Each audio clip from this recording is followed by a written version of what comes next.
What is it? Say, if you see something, say something. That's a suspicious act. That's looking at a bunch of Don't be saying that. You're not going to overshadow Kristi. Awful. This is smart. Yeah, because the heat freeze is not for that. It's my phone. I'm turning it off right now. Just in case. What? Slip it. Wrong century.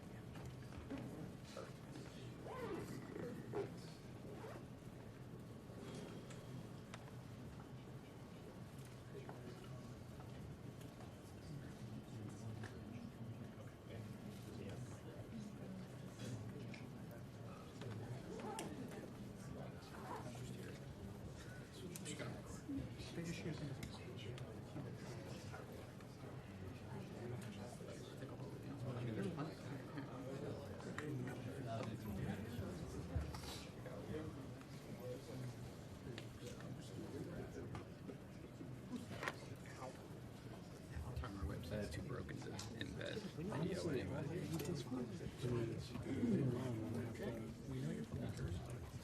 Dig into it. Check. 1, 2, 1, 2, 3, 1, 2, 4, 5, 6, 7,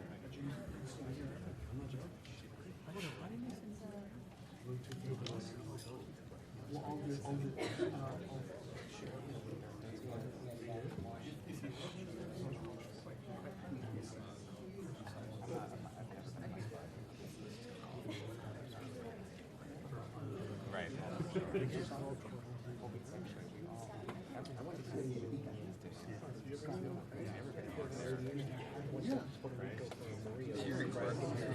That's why I was Right, of course.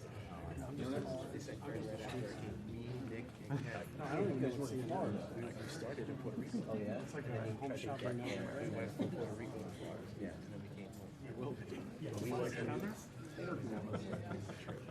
They like to write for lawyers, but have no ads and no paywall. So I don't understand why. Still the case. up? No, Do you guys talk about stuff that's like super sometimes that's not my job. It's short. That's why I like it.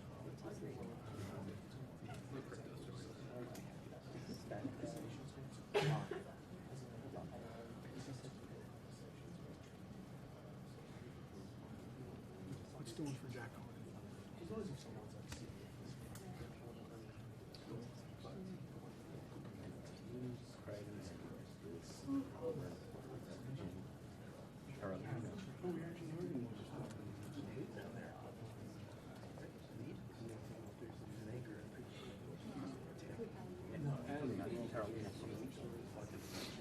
Arizona?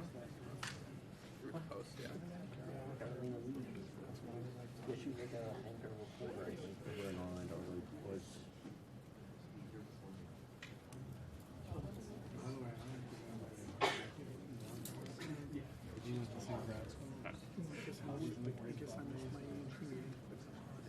We are on standby. We're watching the door to open.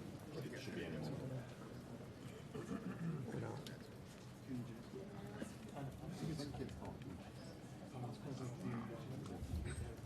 That's what I'm more familiar with. No.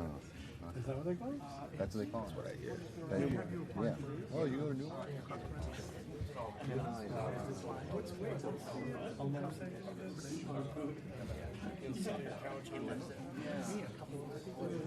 He's posted that to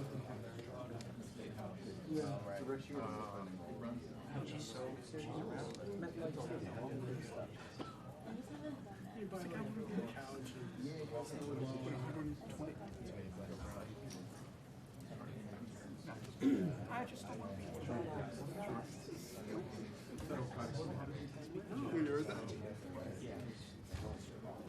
Unless he invents scenarios and people hear it, they start to believe it. And it was the guy's first name we couldn't remember. So I'm not saying I went to Craigslist University. Fuck that. It's just the name. We have like 3 every time I tomorrow. Yeah, I know, but I'm not. I didn't graduate from Craigslist. I kind of was the kid. Okay, they lied. And so were you. Starbucks. Oh yeah. I went to the next town.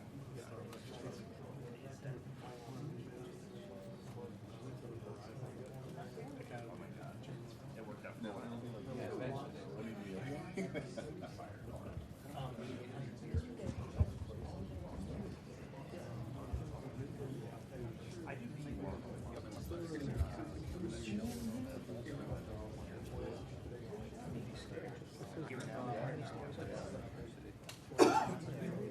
The City University of New York to the Craig School of Couch Settings.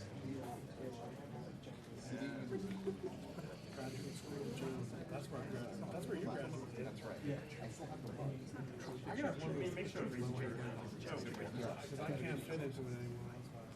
Oh yeah, I have a T-shirt and a I can't just I don't have the actual. Probably got a job. I was It's in gonna a box in the attic. it still had the same. I never. It's because it was extra. Yeah, it's one for everybody. They get it back after you take a photo with it. Yeah.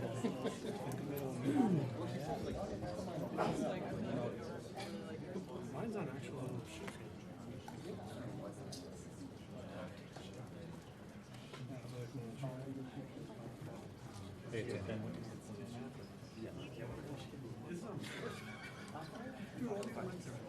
Sarah gave me something like that.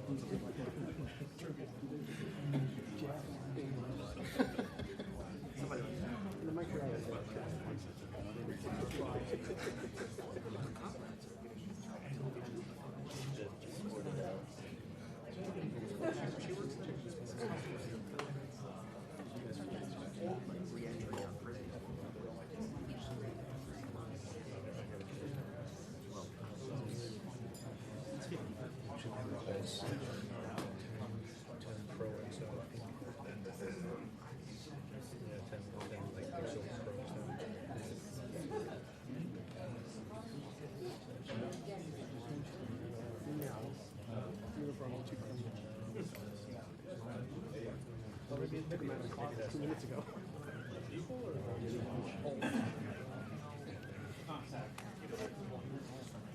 It's taking so long. Okay, then that's it. That's enough. Okay. Should be good. That's the thing. I don't think it's gonna be. Oh, really? Okay, gotcha. Not hopeful, but maybe it'll be great.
Is anybody moving to New York City?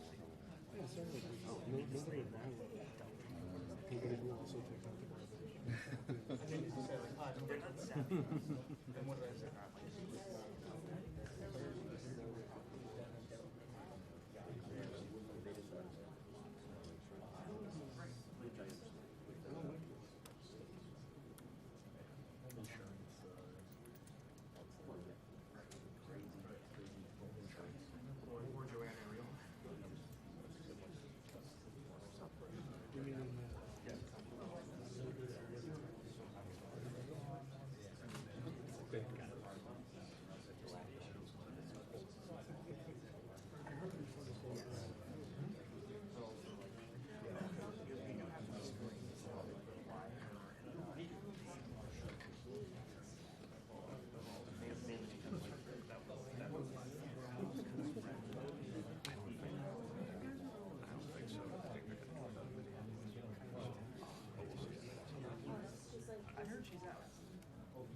She's doing that newsletter.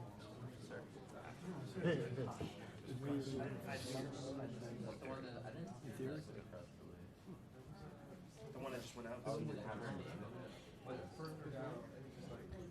Nobody hears local news. No, I think that's We're on the street like as a couple days. he. What they were? No, he was like out drinking, or he was giving like a tour to friends. I knew I was there. And he was in Vegeta. Yes. By the. Formative mod effort. Did 3 pennies. And it was they had a press release because of that. Right. I remember being Veggie. Hope you're not running out of battery. On my phone, I'm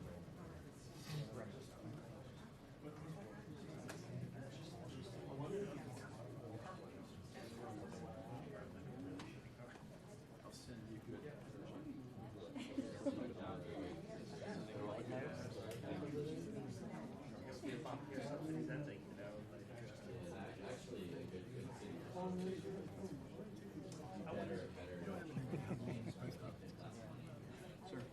No idea. That's your house, isn't it? We have to go to the bathroom. They're all getting data records.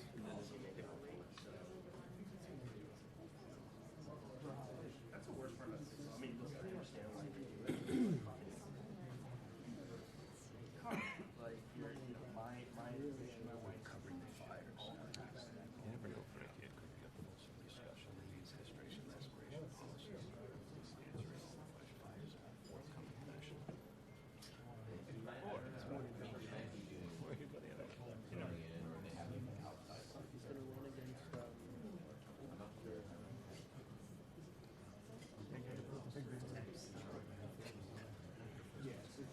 I got the AC on.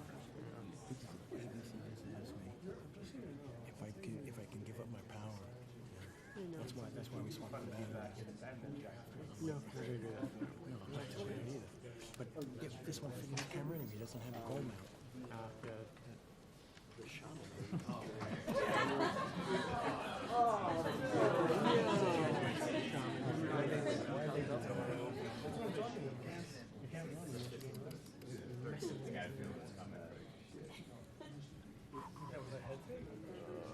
One more minute and I win the bet. Or you win the bet. For 30 seconds, you would have won the bet. I still have a minute. Dude, I'm calling no whammy.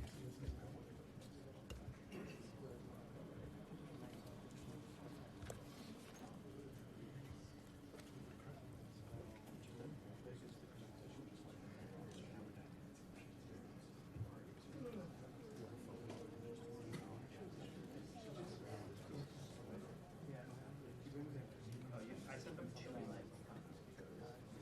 to Chicago.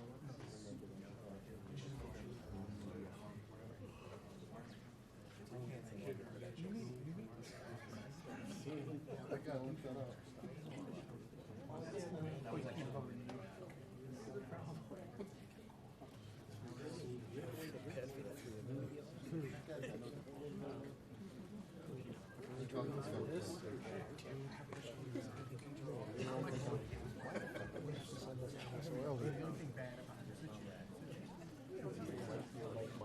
Since he went off the record, nothing bad about him.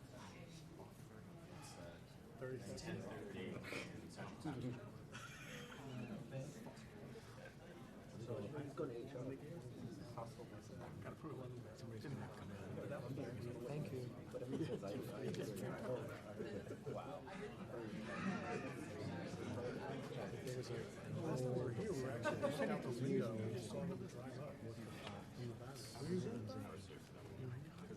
And then we knew it was going to be like two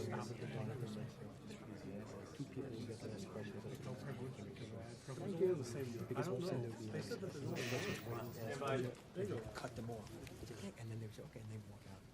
Secretary Noem event. It looks like it's about to start.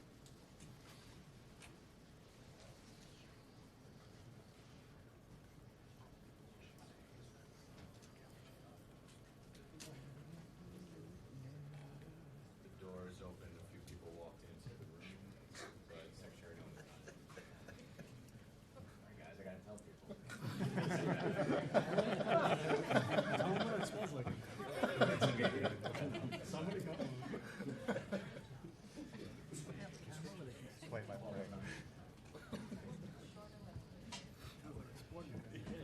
by play. The door is open. Hush over the room. Secretary Noem. Good morning, everyone. Thank you for being here. I'm Kristi Noem, the Secretary of the Department of Homeland Security, and today we're here to talk about an operation that's been going on for several months.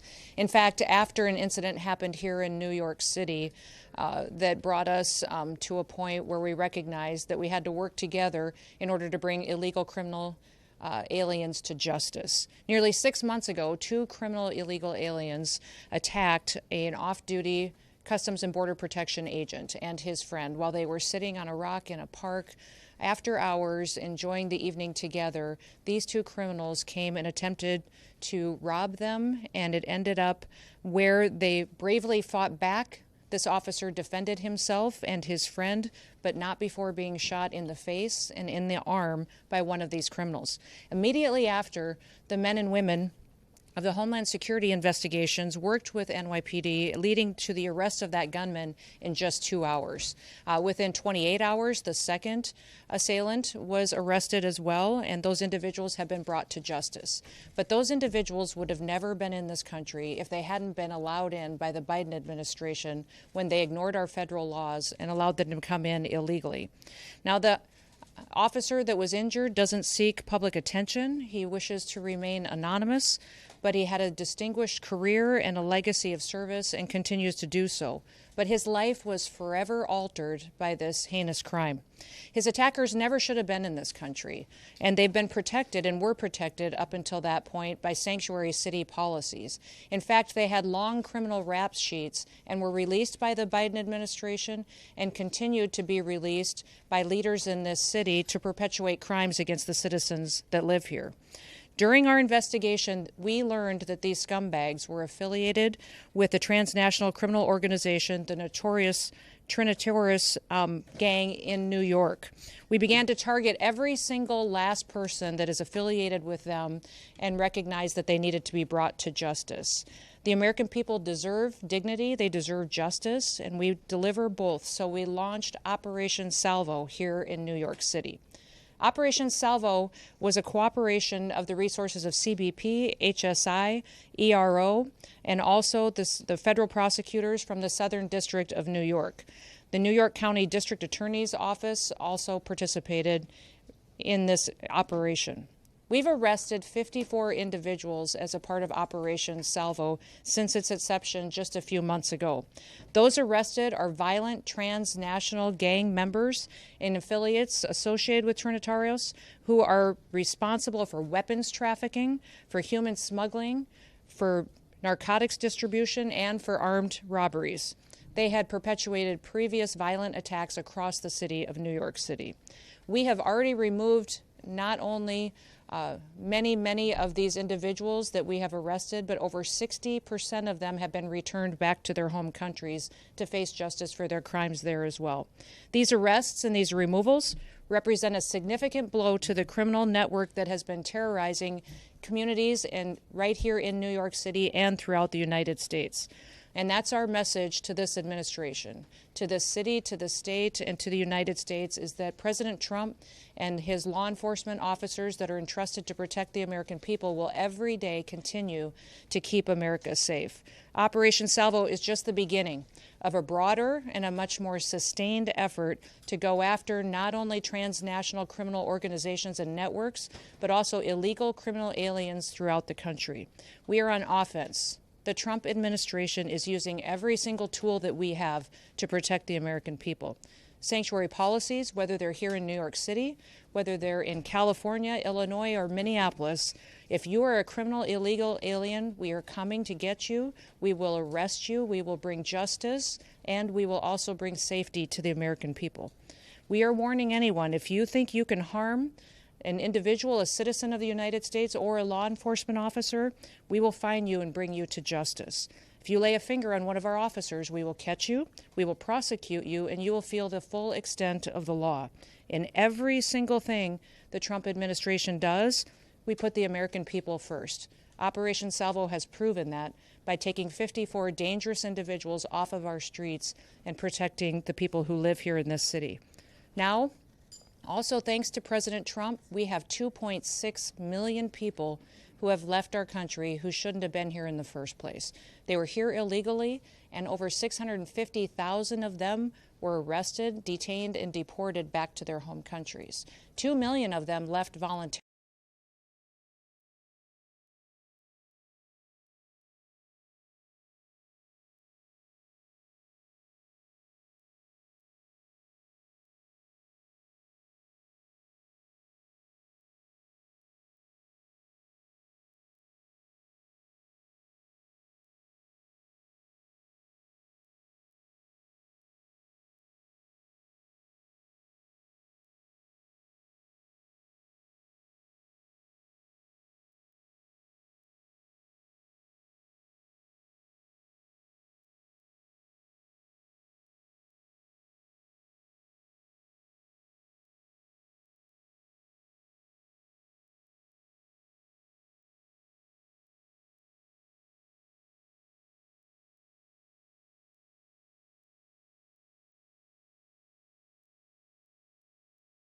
And thank them for their service and their dedication to freedom and to liberty and enjoying the opportunity to sleep peacefully in our beds at night.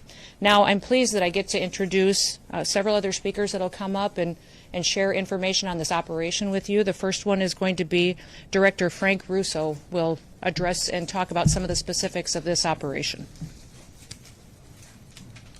Thank you, Madam Secretary. Good morning, everyone. Thank you for joining us today. Madam Secretary, we can't thank you enough for being here today. Your humanity, your compassion was evident to us the minute our officer got shot. You visiting him in the hospital, checking up on him every so often was really a clear indication of your care for our officer, and really inspired us to come up with this operation. I'm sure that the success of this operation is a direct result of your care, so thank you for that. I want to get something across to you all in a clear message. New York City is a safer city because we did not allow this attack, this vicious attack on our officer, to go unanswered and unpunished. Because Operation Salvo delivered clear, real, and measured results. Now, the best thing about this operation is that it was done the way law enforcement loves to do it. Quietly, discreetly, behind the scenes, often under the cover of darkness. And what that did was it allowed our officers and agents to go out there, to conduct surveillance, to do intel gathering operations, and to arrest these individuals without any interruptions and without any impact to civilians. That's the way it's supposed to be done. And that's the way we kept New York City safe. 6 months ago, our officer was enjoying a Saturday night in the park. And when he was attacked, it was an attack on all of us. And we realized we had to restore public safety and the rule of law. Our mission is clear at CBP.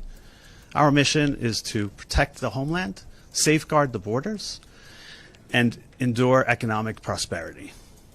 But this mission was more narrowly focused. This mission was about protecting the citizens of New York and ridding ourselves of these horrible individuals. Now, we came up with the name Salvo because the name means a lot to us. Salvo, first and foremost, the term our officer received salvation that night. By the grace of God and because of the incredible support from the NYPD under leadership of Commissioner Tisch and her team, who was out there picking up our officer and bringing him to a hospital. So we thank the NYPD for that. Salvo also references a term of simultaneous discharge of guns in battle. And that's what happened that night to our officer. And he was so courageous in getting shot in the wrist and in the face and still firing back. He's a hero to us, and he inspires us each and every day. And finally, we felt the need as a premier law enforcement agency with our partners to unleash a salvo of justice.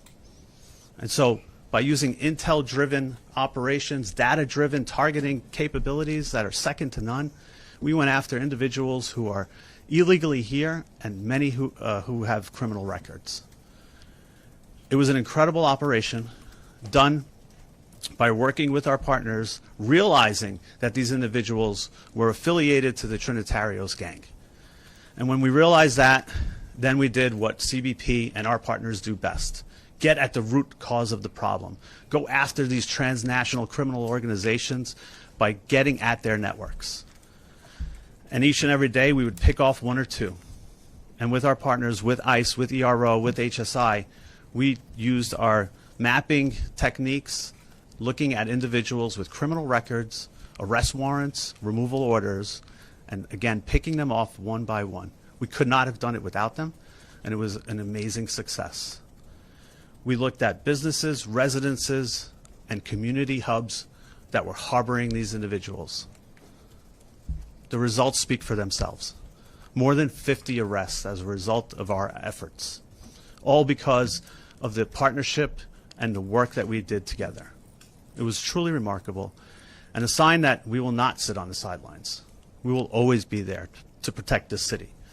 I want to thank, first and foremost, the Secretary, again, our Commissioner, our Assistant Commissioner, the Office of Field Operations, our Special Response Team operators, our task force officers, our Border Security team, our field analysis and intelligence units, under the leadership of George Pasiakos, Mike Firing, Dave Campos, and Carmine Borges, who did an incredible job of protecting the city and making sure that a Saturday night in the park is safe. Thank you, everybody, for being here. I'm now going to turn it over to ICRO Director Ken Genallo. Thank you.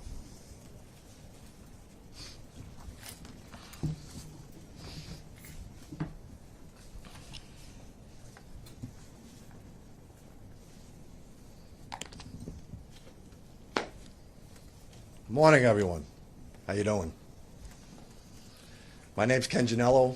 I am the Field Office Director for ICE Enforcement Removal Operations, New York City. I first want to thank Secretary Noem for traveling to the city today and for our continued and unwavering support of our brave law enforcement officers. We are here today because of the abject failure of the New York City bail reform laws and sanctuary city policies.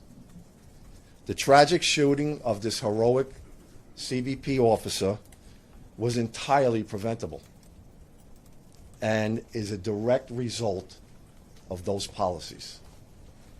What makes this case particularly egregious is both of these violent criminals had been in NYPD custody on multiple occasions.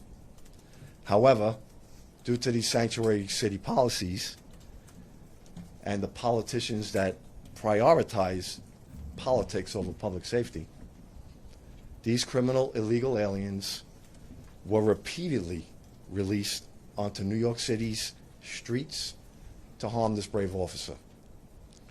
ERO New York City is proud to partner with CBP and HSI in this joint initiative to not only locate and arrest the 2 criminal aliens responsible for the shooting, but also to identify, locate, and apprehend their Trinitario associates, ruthless gang members who engage in illicit activity and terrorize law-abiding New Yorkers. Together, we have arrested over 50 criminal aliens, many with felony convictions, including weapons offenses, drug offenses, robbery, assault, rape, sexual abuse, burglary, and larceny. Approximately 30 of those have already been removed from the United States, while the remaining are in ERO custody at this time. Communities with sanctuary policies suffer the most harm from criminal aliens. When local police release dangerous aliens into the community, they often reoffend in the same community that they are released in. And also, they stay in sanctuary city areas. In this case, the shooter demonstrates he would travel to another sanctuary city jurisdiction, which was in Massachusetts, where he had an outstanding criminal warrant for armed robbery. So to further their criminality without fear of consequences or repercussions, they will travel to sanctuary city jurisdictions, basically hiding in plain sight. They provide safe haven for criminal aliens.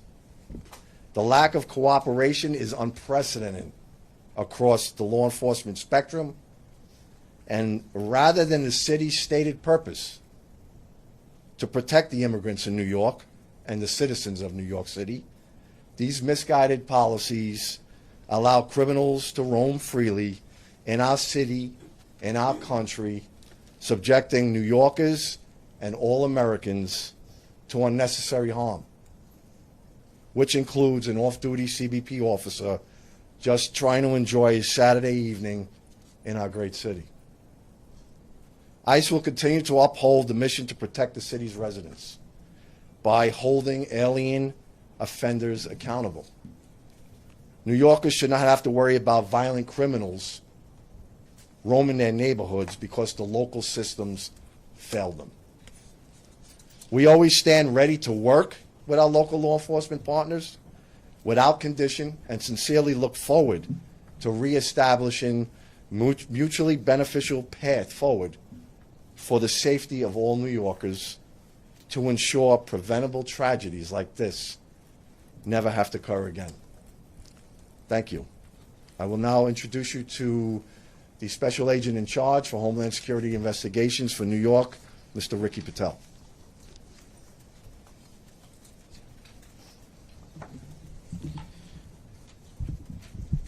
Thank you, Madam Secretary. Thank you, Frank. Thank you, Ken. Good morning. As you just heard, my name is Ricky Patel. I'm the Special Agent in Charge for Homeland Security Investigations, HSI, here in New York City. It is an honor to join my esteemed colleagues today to say, when our partners call, we answer. No hesitation, no delay. That's the commitment HSI New York brings to every threat against our law enforcement family and to our great city. From the very first moments following the July shooting of our CBP partner, HSI agents alongside local, state, and federal counterparts worked relentlessly, day and night, to track those responsible. HSI personnel, in coordination with our local partners, apprehended the accused gunman within 2 hours of the shooting. We swiftly identified his alleged accomplice, whom we arrested shortly thereafter. In the days, weeks, and months that followed, together with law enforcement, we pursued every known associate of this violent migrant gang crew. We pored over every piece of evidence, followed every lead, and made it clear an attack on one of us is an attack on all of us. Our unity is our strength, and we will never let criminals divide us. Our investigation led to the capture of individuals tied to violent transnational gangs, including associates of the Trinitarios gang that are responsible for weapons trafficking, human smuggling, narcotics distribution, armed robberies, and repeated violent attacks across the Big Apple. Their arrests deliver a major blow to criminal networks that have preyed on our New York City neighborhoods for far too long. This was only possible because of the unwielding and unwavering collaboration between DHS partners and those from the Southern District of New York, the Manhattan District's Attorney's Office, and the law enforcement partners from all levels. Investigative methods and interviews were conducted. We identified additional conspirators and expanded our reach. I am proud to say that the main targets and dozens of their associates have been taken off of our streets. But our work isn't finished. We will continue to leverage every resource, whether it's local, state, or federal, to root out anyone connected to this conspiracy and this violent gang. Leadership and teamwork remain the backbone of our success. HSI's mission is clear: protect public safety and national security by investigating and arresting the most dangerous criminal elements from our communities. Every day, we use our broad authorities to enforce hundreds of federal laws, targeting transnational criminal organizations from every angle. We will not rest. We will not back down. HSI New York will continue to disrupt and dismantle criminal networks, ensuring our city and our country remain safe. Thank you, and I now turn it back over to Secretary Noem. Well, thank you, Ricky and Frank and Ken, for all of your hard work that you do every day here in New York City, but also for the rest of our country. With that, we'll open it up to any questions that you may have. Of the 54 people, how many had pending charges or criminal convictions?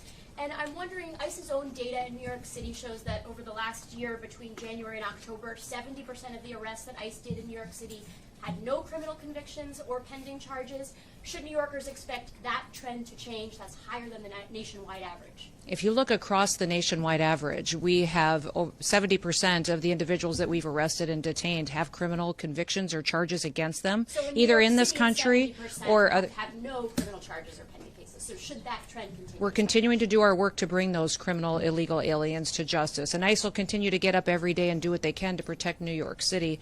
I can have Frank or Ken speak to if you know how many criminal convictions of the 54 had previous to this arrest that they had. I don't know if you have those data points with you. We can get those for you, though. Exactly. The vast majority of them, though, have criminal charges against them or convictions against them as well. Yes. Where were the 54 people from? Were they all part of the Genallo? And what's their immigration status? Again, loosely affiliated to the Trinitarios. Want to make that clear. Through connections by connections that we made by speaking to them, understanding who they were, where they were operating out of, and contacts that they had on their phones. Immigration status, all illegals. So this loosely connected mean they just knew someone who was in the gang? They were not members? It varies. It varies spectrum from speaking to individuals associated with the gang to just having conversations. Secretary, in October we saw mass protests and armored vehicles rolling down Canal Street. How do we ensure that we don't see another situation like what happened yesterday here in Manhattan? What I would encourage everyone to do, and especially your elected officials, is to bring everybody together, to talk about partnerships and start working with ICE and start working with CBP as we bring criminals to justice. And many times your policies and the rhetoric coming out of elected officials has divided people and pitted them against each other. Our job every day, and what President Trump promised to do, was to protect every single American, no matter where they lived in this country, that he was going to make sure that we weren't going to have more victims in this country. And we are going to continue to do that each and every day. And I'd encourage the leaders in this city and your governor and in other cities and states across this country to work with us rather than opposing us so that we can continue to make our streets safer. Yes, right here. Hi, Sarah Williamson from Newsmax. This is not the only example, the one that you bring up today, of officers being attacked by alleged gang members in New York City. We also had those officers who were attacked in Times Square back in May. With these examples, has Mayor Mamdani and his administration offered to cooperate when it comes to getting criminal gang members off the streets? Because we know he is not a fan of ICE, but when it comes to criminal gangs, is there any kind of leeway that has been given that? You know, we're hoping the mayor will work with us to get these criminal elements and especially gang members and terrorist organizations out of New York City. I know he and the president had a productive conversation. You know, our communication at the Department of Homeland Security has not been productive with the mayor's office or with NYPD, but we want to continue those conversations so we can work together. Yes. Director Russo spoke about how this operation happened discreetly in the cover of darkness, and that's how it should be, which is in contrast to what happened in Minneapolis yesterday.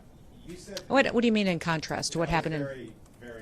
Very much not. Because of the protesters and the violent criminals that were attacking our law enforcement. If you remember in that operation, what happened was our officers were out trying to get a car stuck out of the snow when they were surrounded and assaulted and blocked in by protesters that were inciting. The officer was following his training. He did follow his training because of an individual that was. Point blank into a driver's window. Is that part of the training? How is that self-defense? This is an experienced officer who followed his training, and we will continue to let the investigation unfold into the individual and continue to follow the procedures and policies that happen in these use of force cases. But let's remember the events that surrounded what happened yesterday on that tragic situation was that these individuals had followed our officers all day, had harassed them, had blocked them in. They were impeding our law enforcement operations, which is against the law. And when they demanded and commanded her to get out of her vehicle several times, she did not. So we'll continue to allow this process to unfold and recognize that these law enforcement officers every single day put their lives on the line. They go out and do their jobs. They go out and... This was an act of domestic terrorism, which is perpetuating... These policies and procedures that follow a use of force situation like this are continuing to be put in place. So this is standard operating procedure after every use of force situation is that we follow these procedures and protocols. This situation is no different. Back there. Nope, this young lady right beside you. I'll come to you next. Thank you so much. Should we expect a surge of agents in New York City, and if so, when? I would say that President Trump and his administration are focused on protecting people. So we will never telegraph exactly the numbers and operations that we have and where we will be focused on. But I think that when you see violent criminals that are taking advantage of American citizens and putting their lives in jeopardy, our law enforcement officers at DHS will always show up. Secretary, I'll come back. I'll come back. Go ahead. Secretary, the officer involved in the shooting yesterday, has he been suspended or is he still in the field? The officer went to the hospital. He was hit by the vehicle, went to hospital and received treatment, was released, and is spending time with his family now. And is he still Yes, sir? Yes. In Minneapolis yesterday, you said the surge there would continue. While you didn't directly say whether we can expect an ICE surge for civil deportation enforcement, can you explain what a surge is? I won't describe in detail our law enforcement operations that we have. It's just it puts our officers' lives in jeopardy, but they will be there enforcing the laws of this country and upholding the public safety needs that have to happen when it comes to enforcing federal law. So will this be ICE or just Homeland Security investigations? You know, we've got thousands of officers there, and I'm not opposed to sending more if necessary to keep people safe. Secretary, Secretary, can you talk a little bit about the experience of the officer and some of his background? How much training did he have?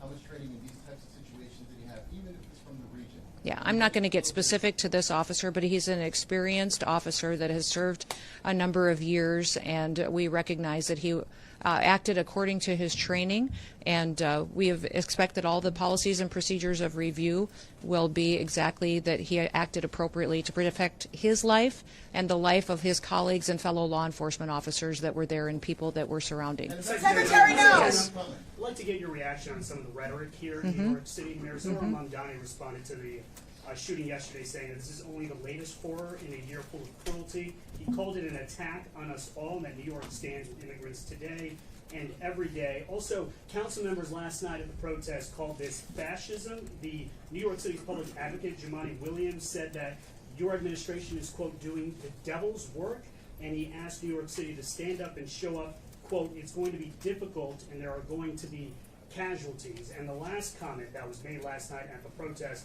was from New York State Representative Alex Boros, also a Democrat. Quote, not only was the ICE agent's hand on the gun, but Secretary Noem's hand was on the gun. President Trump's hand was on the gun. What is your response to New York Democratic leaders, those particular comments, and the protesters that are outside? I would say those comments are why we're standing where we are today.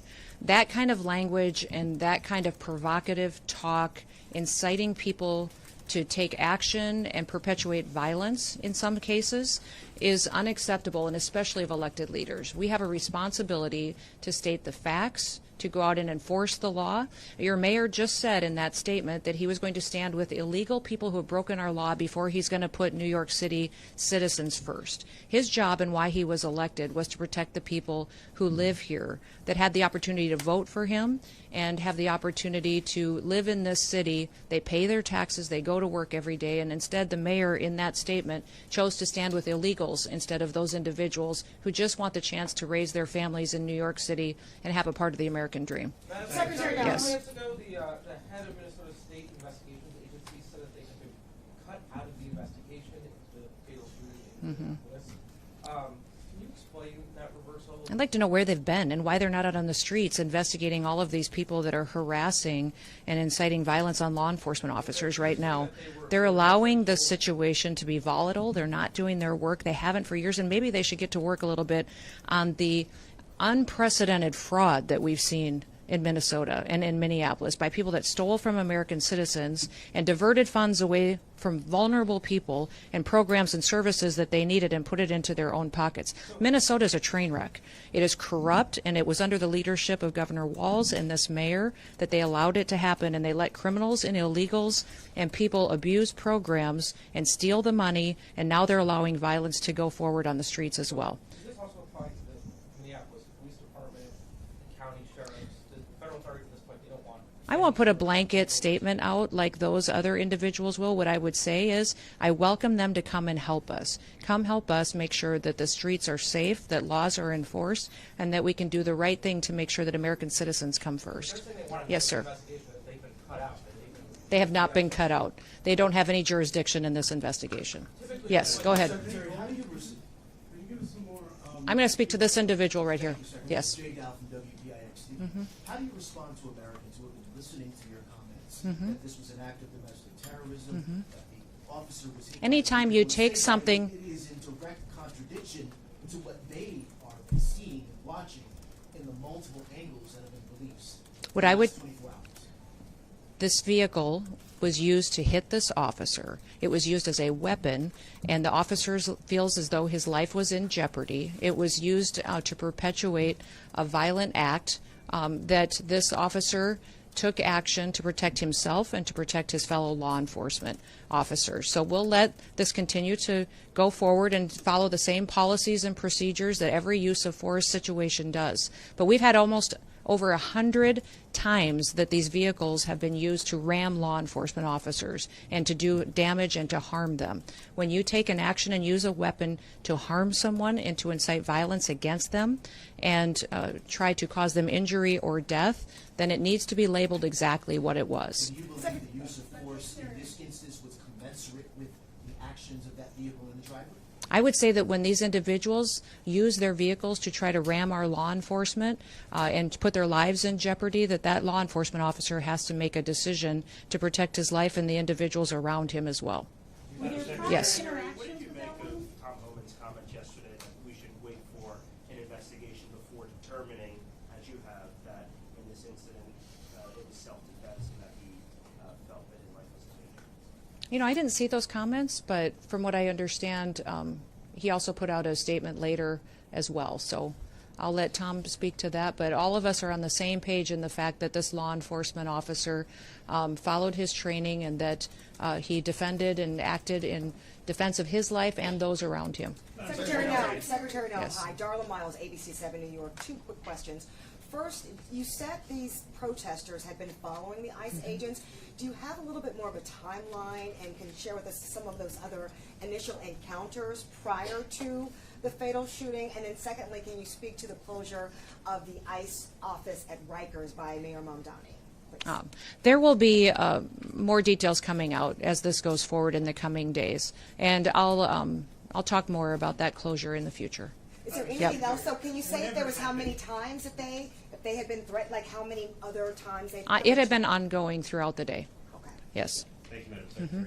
Whatever happened in Minneapolis, a mother of 3 is dead, an American citizen. Do you have a message for her family today? Yes, absolutely. And I reiterated this yesterday when I had my press conference in Minneapolis. I asked everybody not to just pray for the officer, but also pray for the deceased family and her loved ones as well. It was a tragic situation that I hope we never see happen again. That's why I'm encouraging all elected leaders to work together so that we can be cooperative in getting dangerous criminals off of our streets. Do you feel like that you go in and you go in with a lot of publicity about these operations? Do you feel like that needs to be revisited so that maybe you go in a little more covertly, or do you need to change the approach at all? I would say that we have all different kinds of law enforcement operations ongoing with the department at all times. We don't telegraph what they are, the details or specifics, or where we're going to be operating. I would say that there's different tactics utilized for what's appropriate for the situation and the criminal activity we see in a city. Last question? Do you know the details of Renee Good's harassment of ICE officers early in the day? Were any of those details shared with you? Because apparently it wasn't just that one incident, it was earlier in the day as well. Yes, it was, and that will be a part of some of the details that we will be sharing in the future.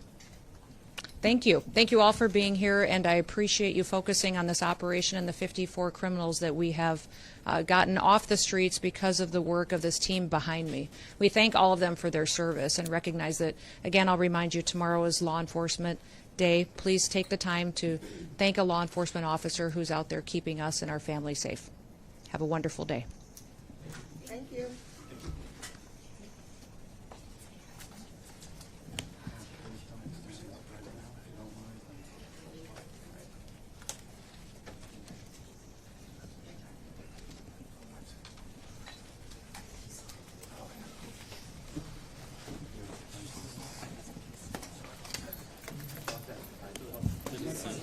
Nope. 0. You? No.